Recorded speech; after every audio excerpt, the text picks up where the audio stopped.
دوست ہیں وہ اکثر کہا کرتے ہیں، وہ کہتے ہیں آج کل کسی سے کہنا فلاحی کام میں، دینی کام میں، کسی کی مدد میں کچھ 4 پیسے خرچ کرنے ہیں تو لوگ کہتے ہیں ہاتھ تنگ ہے۔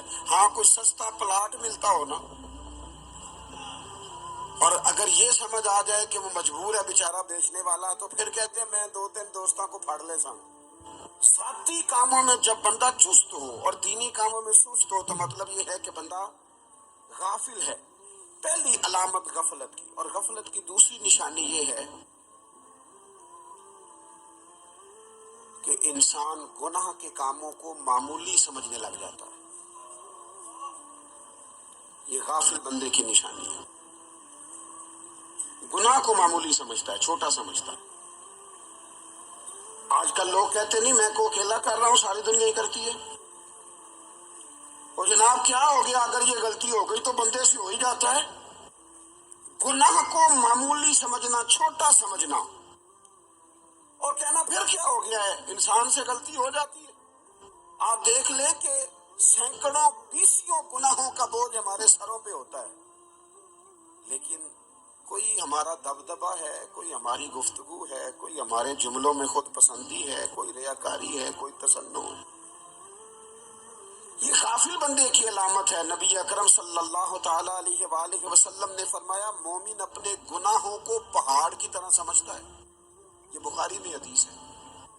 مومن پہاڑ کی طرح جانتا ہے اور وہ ڈرتا ہے کہ کہیں وہ پہاڑ اس کے اوپر گر نہ جائے، یعنی کہیں مجھے میرے گناہ کی سزا نہ مل جائے۔ چھوٹے گناہ کو بھی پہاڑ جانتا ہے، یار مجھ سے غلطی ہو گئی، مجھے ٹھیک کر لینی چاہیے، مجھے معافی لے لینی چاہیے، مجھے توبہ کر لینی چاہیے۔ مومن اپنے اوپر گناہ کو پہاڑ کی جانب سمجھتا ہے، اور حضور علیہ الصلوۃ والسلام فرماتے ہیں کہ یہ جو فاسق اور فاجر ہوتا ہے نا، اللہ کا نافرمان، یہ گناہ کو مکھی کی طرح سمجھتا ہے۔ یہ سمجھتا ہے میں نے اشارہ کرنا ہے، مکھی نے اڑ جانا ہے۔ مومن کی علامت یہ ہے کہ وہ پہاڑ جانتا ہے، اگر غلطی ہو جائے تو پہاڑ۔ امام اعظم ابو حنیفہ رحمۃ اللہ علیہ گزر رہے تھے، بارش ہو گئی تھی اور کوفہ میں کیچڑ تھا، تو آپ نے جو جوتے پہنے ہوئے تھے ان جوتوں سے چلتے ہوئے نا آپ کے پاؤں سے کچھ مٹی اڑی، تو سامنے ایک یہودی تھا، اب اس زمانے میں دیواریں کچی ہوتی تھی، اس کے دیوار پر جا کے وہ مٹی جو تھی وہ لگ گئی۔ ابھی پریشان ہوئے کہ میں نے اس کی دیوار کو آلودہ کر دیا۔ یہاں تو لوگ اپنی اینٹیں رکھتے رکھتے کئیوں کی دیواریں توڑ ہی دیتے ہیں، اور پھر وہ اس پر ماننے کو بھی تیار نہیں ہوتے، تسلیم کرنے کو بھی تیار نہیں ہوتے۔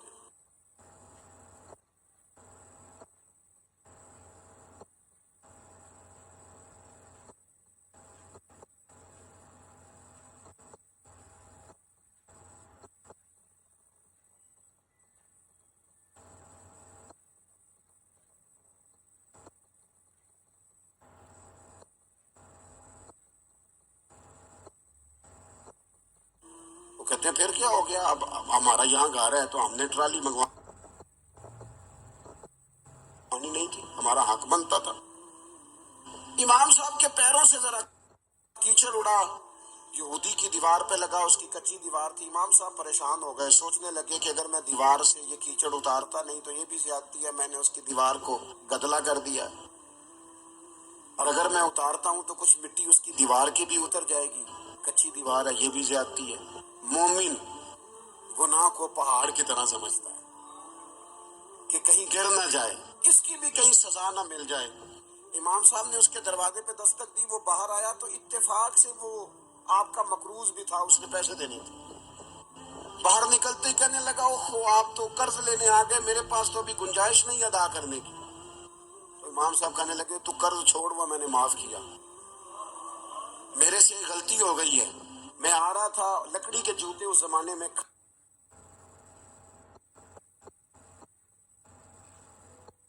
کھڑاؤں لوگوں نے پہنے ہوتے تھے، کہا وہ میرے پیروں سے ذرا کیچڑ اڑا ہے، تیری دیوار پہ لگ گیا ہے۔ اب میں بڑی دیر سے کھڑا سوچ رہا ہوں کہ اگر میں تیری دیوار صاف نہ کروں تو میں نے یہ میلی کر دی، گدلی کر دی، یہ بھی بات درست نہیں ہے، زیادتی، اور اگر میں اسے صاف کرتا ہوں کچی دیوار سے کچھ مٹی اتر جائے گی تو یہ بھی زیادتی ہے، اب تو بتا میں کیا کروں۔ تو بے موسمہ پھل تھا نا یہ، تو بے موسمہ پھل دیکھ کے بندہ حیران ہو جاتا ہے۔ جو باتیں روٹین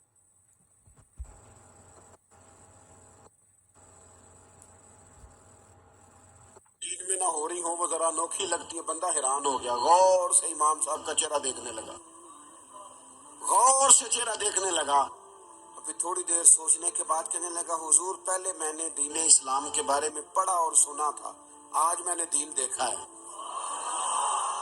پہلے میں نے سنا تھا کہ دین اسلام اس طرح کا ہے، آج میں نے دین ہے۔ ہم نہ پوری دنیا کے کافروں کو دین سنانا چاہتے ہیں، دکھانا نہیں چاہتے، ہم نیک نظر آنا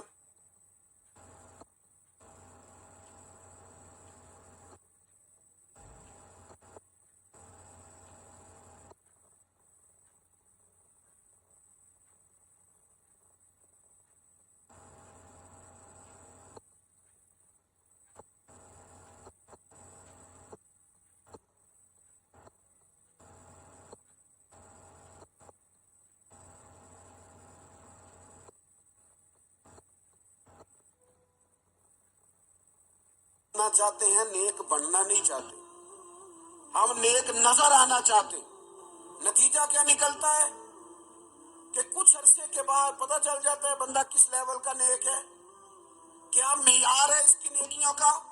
کہنے لگا حضور پہلے میں نے دین سنا تھا، آج دیکھا ہے۔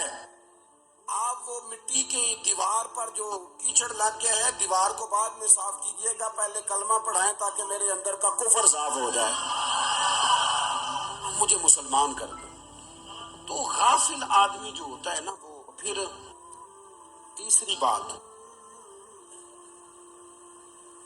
جب بندہ بہت زیادہ غافل ہو جاتا ہے پھر اعلانیہ گناہ کرنے لگتا ہے۔ ایک گناہ، پھر اس کا اظہار گناہ۔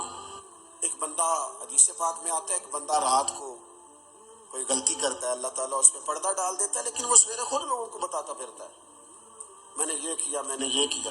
جب آپ اظہار گناہ کرتے ہیں نا تو سامنے والا بھی دلیر ہوتا ہے، کہتے ہیں اس نے کیا میں کر لوں گا تو پھر کیا ہوا۔ ہمارے علماء نے لکھا ہے کسی کی نماز قضا ہو جائے تو کسی کو بتائے نہ، قضا پڑھ ڈالے، اس کا جگہ جگہ ذکر نہ کرے۔ جب آپ کہیں گے نا میری قضا ہو گئی تو آپ کے ساتھ رہنے والا بچہ دوست سمجھے گا یار اس کی قضا ہو گئی یا تو میری بھی ہو جائے گی تو کیا ہوگا۔ گناہ کرنا بھی گناہ ہے اور گناہ کا اظہار بھی گناہ ہے۔ نبی اکرم صلی اللہ تعالی علیہ وآلہ وسلم نے ارشاد فرمایا میری ساری امت کو معافی مل جائے گی سوائے ان لوگوں کے جو اعلانیہ گناہ کرتے ہیں۔ یہ بخاری مسلم دونوں میں حدیث موجود ہے۔ اعلانیہ گناہ کرے، اتنا بڑا جرم کرے۔ پھر چوتھی علامت اگر ہم دیکھنا چاہیں کہ ہم غافل تو نہیں، تو غافل بندے کی چوتھی علامت یہ ہوتی ہے کہ وہ فضول کاموں میں وقت بڑا ضائع کرتا ہے۔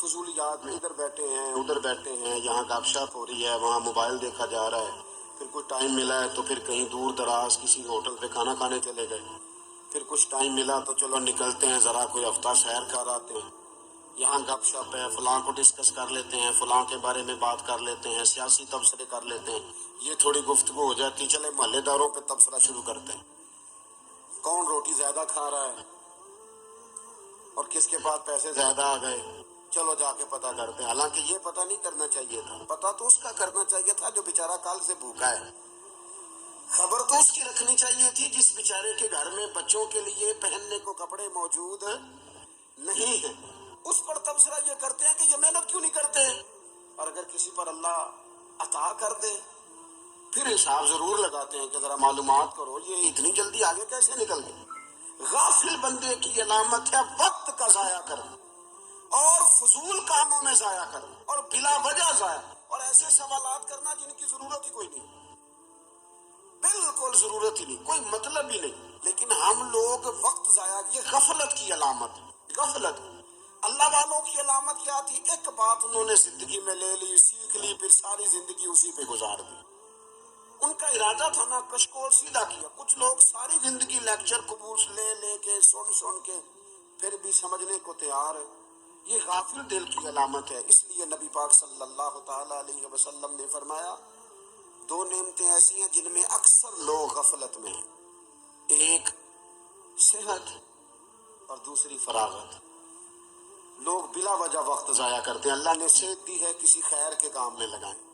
اگر آپ کے پاس فارغ وقت ہے تو قرآن پاک کو یاد کریں، ترجمہ اور تفسیر سے پڑھیں، محبوب پاک علیہ السلام کی احادیث کو یاد کریں، اللہ والوں کی باتیں سنیں، وقت ملے تو عبادات میں لگائیں، نوافل میں لگائیں، تلاوت میں لگائیں، ذکر اذکار میں لگائیں، اور پھر اللہ مزید توفیق عطا کرے تو کسی کے بھلے میں وقت لگائیں، گلی سے کوئی کانٹا اٹھائیں، کوئی روڑا اٹھائیں، کوئی کسی کی مدد کریں، لیکن یہ غافل ہونے کی علامت ہے کہ اپنے وقت کو ضائع کرنا۔ اور پھر اسی طرح